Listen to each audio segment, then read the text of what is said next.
ഇപ്പം തിരുവനന്തപുരത്ത് ശ്രീപത്മനാഭസ്വാമി ക്ഷേത്രം അതേ പരിഗണന അതേ ബഹുമാനമാണ് നമ്മൾ കൊച്ചിയിലുള്ളവർ അല്ലെ എറണാകുളത്തുള്ളവർ ഈ പൂർണ്ണത്രയീശ ക്ഷേത്രത്തിന് കൊടുക്കുന്നത്. അപ്പം ഇന്ന് ഈ പറയുന്ന പത്മനാഭ ക്ഷേത്രത്തിന് എത്രത്തോളം ആസ്തിയുണ്ട്, എത്രത്തോളം സാമ്പത്തികമായി അത് ഉയർന്ന നിലയിലാണ്, ആളുകൾ വിശ്വാസത്തോടെ അവിടെ ചെല്ലുന്നത്, ഇതെല്ലാം നമ്മൾ കാണുന്നു. പക്ഷേ ഈ കൊച്ചിയിലേക്ക് വന്നു കഴിഞ്ഞാൽ ഈ പൂർണ്ണത്രയീശ ക്ഷേത്രത്തെ നശിപ്പിക്കാനായിട്ട് കുറേ ആളുകൾ ശ്രമിക്കുന്നതായിട്ടാണ് തോന്നുന്നത്. പ്രധാനമായിട്ടും പറയുന്നത് ഇത് ഭരണം കൈയാളുന്ന CPM. അപ്പം വിശ്വാസമില്ലാത്ത ആളുകൾ ഇത് കയ്യേറിയാൽ അല്ലെങ്കിൽ ഇതിൻ്റെ നിയന്ത്രണം കയ്യിലെടുത്താൽ ആ ക്ഷേത്രത്തിന് തന്നെ അത് നാശമായി തീരും അല്ലേ. അപ്പം ഈ പൂർണ്ണത്രയീശ ക്ഷേത്രത്തിലെ സ്ഥിരം സന്ദർശകയാണ്, വലിയ ഭക്തയാണ്, ബബിതയാണ് ഈ കാര്യത്തിൽ നമ്മളോടൊപ്പം പ്രതികരിക്കാനുള്ളത്. ബബിത, സ്വാഗതം. അപ്പം എങ്ങനെയാണ് ഈ ക്ഷേത്രത്തെ ഒന്ന് കാണുന്നത്? അതായത് രാജാവിൻ്റെ കാലത്തുണ്ടായ ഒരു ക്ഷേത്രമാണല്ലോ, ഇന്നത്തെ അതിൻ്റെ അവസ്ഥ എന്താ? ശരിക്കും പറഞ്ഞാൽ ഇന്നത്തെ അവസ്ഥ എല്ലാ ക്ഷേത്രങ്ങളെക്കാൾ ദയനീയമായ അവസ്ഥയിലേക്കാണ് നമ്മുടെ പൂർണ്ണത്രയീശ ക്ഷേത്രം പോകുന്നത്. ക്ഷേത്രത്തിലെ നടയിൽ നിന്ന് തുടങ്ങി എന്താ പറയുക, ആചാര ലംഘനമാണ് നടക്കുന്നത്. ഇപ്പോൾ അമ്പലത്തിൻ്റെ അകത്തേക്ക് നമ്മൾ കയറി ചെല്ലുവാണെങ്കിൽ ഞാൻ ആദ്യം പറഞ്ഞ പോലെ തന്നെ ചെരുപ്പ്, ഈ കയറുന്ന ദണ്ഡര നട തൊട്ട് ചെരുപ്പുണ്ട്. അതുപോലെ ഉള്ളിലേക്ക് ചെന്ന് കഴിയുമ്പോഴത്തേക്കും നടയുടെ അകത്തുനിന്ന് കയറുന്ന എല്ലാവർക്കും അറിയാം, കയറി ചെല്ലുമ്പോൾ തന്നെ നമ്മുടെ കൊടിമരത്തിന് തൊട്ട് മുമ്പായിട്ട് 2 ട്രേ ഇട്ടിട്ട്, അതായത് സ്ഥിരം ദേവസ്വം ബോർഡ് എന്ന് പറയുന്നത് എന്താണെന്ന് വെച്ചാൽ പൈസ ഉണ്ടാക്കുക, വരുമാനം വയ്ക്കുക, കാണിക്കുക വയ്ക്കുക എന്ന് പറഞ്ഞ പോലെ 2 മേശ ഇട്ടിട്ട് ഒരു 3-4 ജോലിക്കാർ അവിടെ ഇരിപ്പുണ്ടാവും, ദേവസ്വം ബോർഡ് ഉദ്യോഗസ്ഥർ. ഈ ഉദ്യോഗസ്ഥർ അവിടെ വയ്ക്കുന്നത് തലേ ദിവസത്തെ ഉണ്ണിയപ്പമാണ് നമുക്ക് അവിടെ തരുന്നത്, വിൽക്കാൻ വെച്ചിരിക്കുന്ന തലേ ദിവസത്തെ ഉണ്ണിയപ്പം. ഭഗവാന്റെ കാരുണ്യം കൊണ്ട് മാത്രമാണ് ഇന്ന് വരെ അത് കഴിച്ചിട്ട് പാവം ഭക്തർക്ക് ആർക്കും ഒന്നും പറ്റിയിട്ടില്ല. എനിക്കൊരു അറിയില്ലായിരുന്നു അത് തലേ ദിവസത്തെ അപ്പം എന്നുള്ള കാര്യം. നമ്മൾ കുറച്ച് ദിവസമായുള്ളൂ ഇതിങ്ങനെ തലേ ദിവസത്തെ അപ്പം കൊടുക്കാൻ പറ്റില്ല. ഞാൻ ഇതുമായിട്ട് ബന്ധപ്പെട്ട് ഇതിൻ്റെ എല്ലാ കാര്യങ്ങളിലേക്ക് ഇറങ്ങി ചെന്ന് അന്വേഷിച്ചപ്പോഴാണ് തലേ ദിവസത്തെ അപ്പമാണ് അവിടുത്തെ ഭക്തർ തന്നെ നമ്മളോട്. ഇപ്പം നമ്മൾ ചെന്ന് അവിടെ അറിയാവുന്ന ആളുകളുണ്ട്, ക്ഷേത്രത്തിലെ പണ്ടിരുന്ന ആളുകളും ഒരുപാട് ആ പ്രദേശത്തെ തന്നെ തൊട്ടടുത്ത് താമസിക്കുന്ന ആളുകളുണ്ട്. അവർക്ക് നമ്മളോട് പറയുകയാണ്, അയ്യോ തലേ ദിവസത്തെ അപ്പം മോളെ അത് കഴിക്കാൻ കൊള്ളൂല്ലേ, എന്തെങ്കിലും അപ്പോൾ ഭഗവാന്റെ ആണെന്നുള്ള ഒരു ധൈര്യത്തിലാണ് ഞങ്ങളെല്ലാം കഴിക്കണത്. കാരണം ഇന്ന് വരെ ഞങ്ങൾക്കതിലൊരു വന്നിട്ടില്ല ഭാഗ്യത്തിന്, ഇത് എന്നാണെന്ന് അറിയില്ല. എന്നാൽ പോലും അവിടെ ഈ 2 നടയിലും ഇത് കൊടുക്കുന്നു. അതുപോലെ തന്നെ നമ്മൾ നോക്കുമ്പോൾ തൊട്ട് സൈഡിൽ ഒരു ദേവീ പ്രതിഷ്ഠ പോലെ നമ്മളൊരെണ്ണം കാണും. അവിടെയും ദേവീ പ്രതിഷ്ഠയാണെന്ന് വിശ്വസിക്കാവുന്ന അർത്ഥം എന്ന് വെച്ചാൽ ഇവരവിടെ കൊണ്ടുവന്ന് ഭണ്ണാരം വെച്ചിട്ടുണ്ട്. ഭണ്ണാരത്തിനൊന്നും ഈ പ്രതിഷ്ഠ ഉണ്ടെങ്കിൽ എവിടെയും ഭണ്ണാരം വയ്ക്കും, അതാണ് ഇന്നത്തെ ദേവസ്വത്തിൻ്റെ അവസ്ഥ. അപ്പോൾ ഈ ഭണ്ണാരം ഇടുന്ന ദേവിയുടെ ഒരു നട അവിടെ നിന്നുണ്ട്. ആ ദേവിയുടെ നടയിലും ഈ പറയുന്ന നിർമാല്യമായ ഇതുകൊണ്ടാണ് നമ്മൾ അകത്തേക്ക് പോകുന്നത്. അപ്പം നിർമാല്യമായ വസ്തു അകത്ത് കൊണ്ടുപോകാമോ? ഭഗവാൻ എന്ന് പറഞ്ഞാൽ നമുക്ക് അത്രയും ഐസൊലേറ്റഡ് ആയ ഒരു ക്ഷേത്രമാണ് നമുക്കിടെ ക്ഷേത്രങ്ങളല്ല. അത്രയും അങ്ങനെ ഒരു ഏരിയയിലേക്ക് അശുദ്ധിയായ സാധനങ്ങൾ കൊണ്ടുപോവുക, പിന്നീട് അതിൻ്റെ അകത്ത് ചെല്ലുമ്പോൾ പൂച്ച. ക്ഷേത്രത്തിൽ നമ്മൾ കൊടിമരം കഴിഞ്ഞ് അകത്തേക്ക് കയറി കഴിഞ്ഞാൽ കാണുന്നത്, നമുക്ക് നേദ്യത്തിൻ്റെ സമയത്തൊക്കെ നട അടയ്ക്കുമ്പോൾ നമുക്ക് സൈഡിൽ നിന്ന് കുറച്ച് നേരം നമ്മൾ വെയിറ്റ് ചെയ്യും. ആ വെയിറ്റ് ചെയ്യുമ്പോൾ കാണുന്നത് അതിൻ്റെ അകത്തേക്ക് പൂച്ചകൾ തുള്ളിച്ചാടി കിടക്കും. ഈ പൂച്ച തന്നെ അവിടെ കഴിഞ്ഞ ദിവസം എലിയെ പിടിച്ചോണ്ട് വരും. അപ്പോഴും അവിടെ അശുദ്ധിയായ ഇതൊക്കെയാണ് അവിടെ നടക്കുന്നത്. അങ്ങനെ അങ്ങ് നീണ്ടു കഴിഞ്ഞാൽ ഊട്ടുപുരയിൽ എന്തൊക്കെയാണ് നടക്കണമെന്ന് അത് നമുക്ക് തന്നെ അറിയില്ല. അത് പാട്ടത്തിന് കൊടുക്കാൻ പോകുന്നു, അത് ഒന്ന് ക്ലീൻ. ദേവസ്വത്തിന് ഇത്രയും വരുമാനം വരുന്ന നമ്മൾ ഭക്തർ എന്തും കൊടുക്കാൻ തയ്യാറായി നിൽക്കുന്ന അമ്പലം. നമ്മുടെ കയ്യിലുള്ളത് മുഴുവൻ ഭഗവാനെ ഞങ്ങൾ അർപ്പിക്കുന്ന ആളുകൾ അവിടെ ഉള്ളവരല്ല. ഇത്രയും പൈസയും എല്ലാം വന്നിട്ട് ആ അമ്പലം ഒന്ന് ഈ ഉത്സവമാകുമ്പോഴത്തേക്കും മറ്റേ കണ്ണിപ്പൊടിയിടുന്ന് പറയുന്ന പോലെ പെയിന്റ് അടിച്ച് ഫുള്ള് മറ്റേ ലൈറ്റിംഗ് ഒക്കെ വെച്ച് അങ്ങ് കത്തിച്ച് നിൽക്കുക അമ്പലത്തിന്.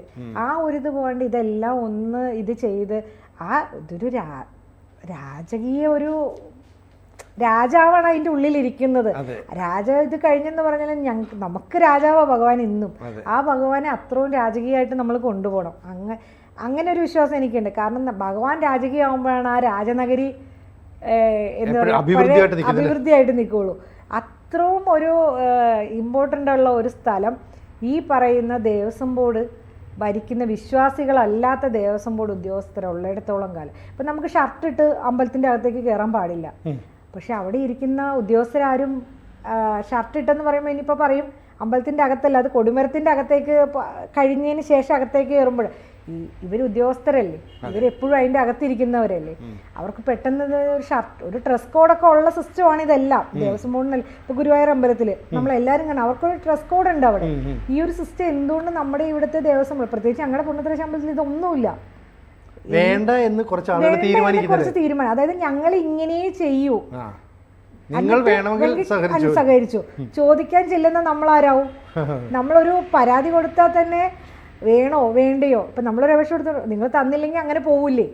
ഇപ്പം നമ്മളൊരു വിവരാവകാശം വെച്ച് ചോദ്യം ചെയ്യാൻ പോവാന്ന് വെച്ചാൽ പോലും അതിന് പോലും നമ്മൾ ചെല്ലുമ്പോൾ ഒരുപാട് ചോദ്യചിഹ്നങ്ങളാണ് നമ്മളുടെ അടുത്തേക്ക് എറിയണത് ഇവർ. ഇത് കഴിഞ്ഞിട്ട് വേണം നമ്മൾ ഇതെല്ലാം ചെയ്തു വരാൻ. ഇപ്പോൾ ഈ പൂർണ്ണത്രയീശ ക്ഷേത്രം എന്ന് പറയുന്നത് രാജഭരണകാലത്തുള്ളതാണ്. ആ ക്ഷേത്രത്തിന് വലിയ സ്വത്തുക്കളുണ്ടായിരുന്നു.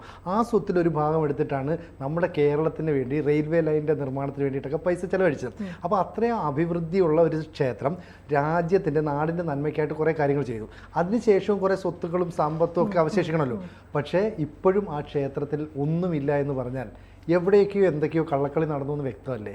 അത് തീർച്ചയായിട്ടും ഉണ്ടാവും. കാരണം ഈ ഭഗവാന്റെ സ്വത്ത് എന്ന് പറയുന്നത് നമ്മൾ കൊടുത്തത് ഒരംശം മാത്രമാണ്.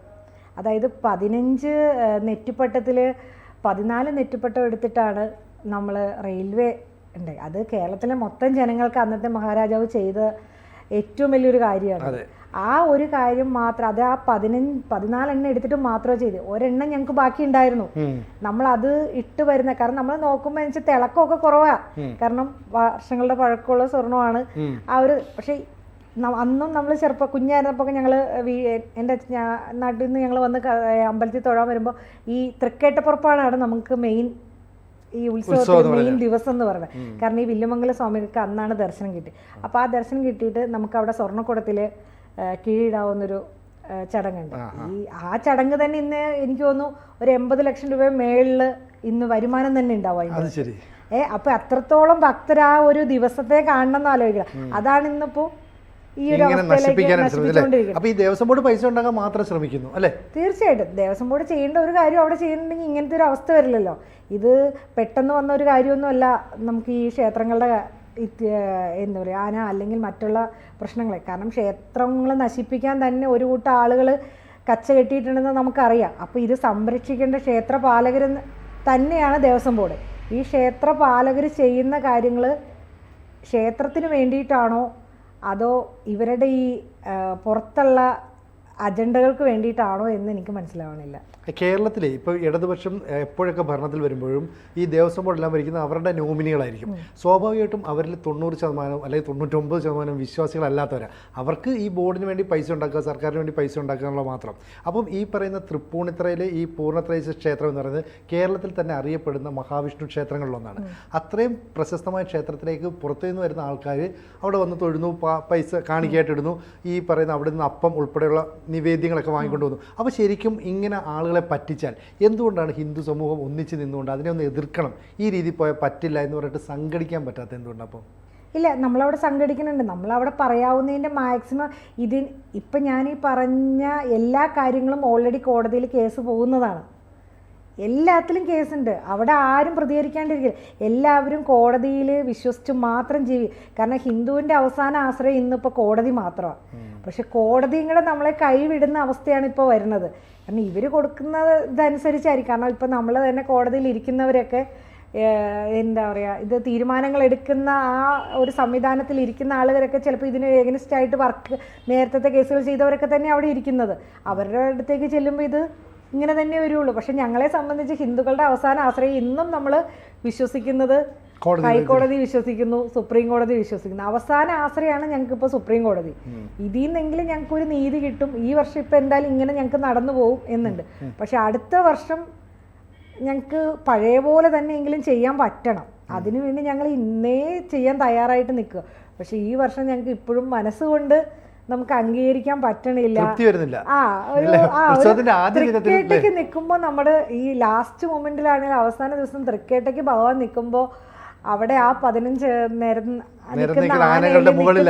അപ്പൊ നമ്മുടെ ഉള്ളിൻ്റെ ഉള്ളിൽ വെച്ചാൽ ഈശ്വര വില്ലുമംഗല സ്വാമികൾക്ക് ദർശനം കൊടുത്തോളം നമുക്കും ഭഗവാൻ തരുക. കാരണം ആ അറിയാം അവിടെയുള്ളവർക്ക്.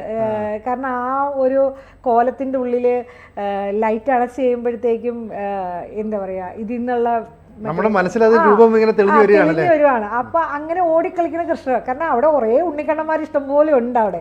അപ്പൊ ആ ഒരു ഇതുള്ള എടുത്ത് ഇന്ന് ഈ കാണിക്കുന്ന തോന്നിവാസം ശരിക്കും സഹിക്കാൻ പറ്റുന്നതിൻ്റെ അപ്പുറമായി തുടങ്ങും. കാരണം തൃപ്പൂണിത്തുറ നിവാസികളെ വെച്ചിടത്തോളം മാക്സിമം അവർ എത്രത്തോളം ശാന്തതയുള്ളവരാണ്. അപ്പോൾ അതിൽ ഒരു കളങ്കം തട്ടിക്കഴിയുമ്പോൾ ഇത് എങ്ങനെ പ്രതികരിക്കുമെന്ന് നമുക്ക് പറയാൻ പറ്റില്ല.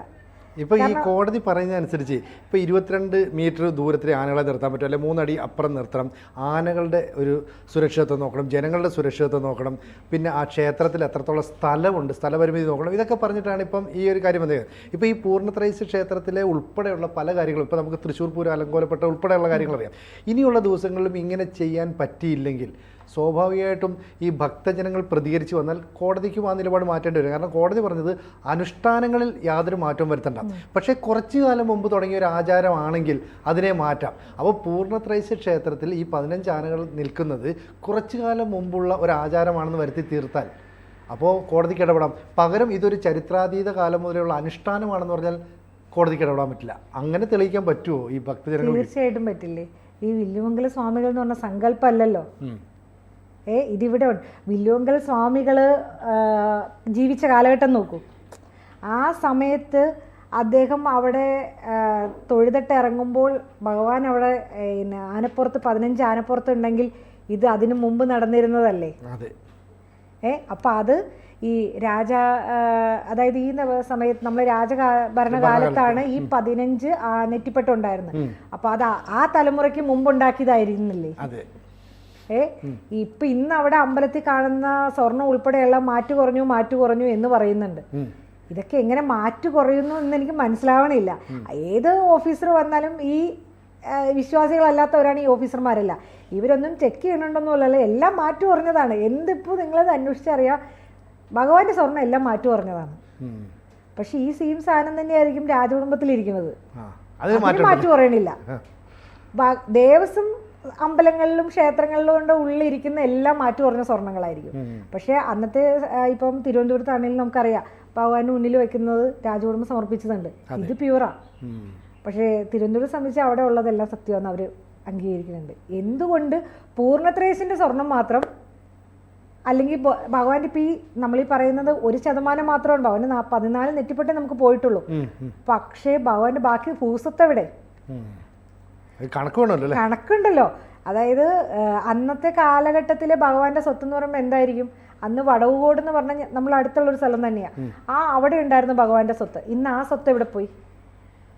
അതുപോലെ തന്നെ ചെറായിലുണ്ട്, അല്ലെങ്കിൽ കൊച്ചി ഭാഗത്തുണ്ട്. ഇതൊക്കെ എവിടെ പോയി?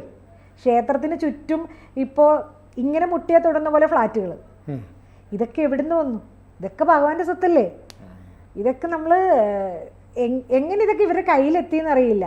ഇത് ഈ ദേവസ്വം ബോർഡ് വന്നു കഴിഞ്ഞപ്പോഴാണ്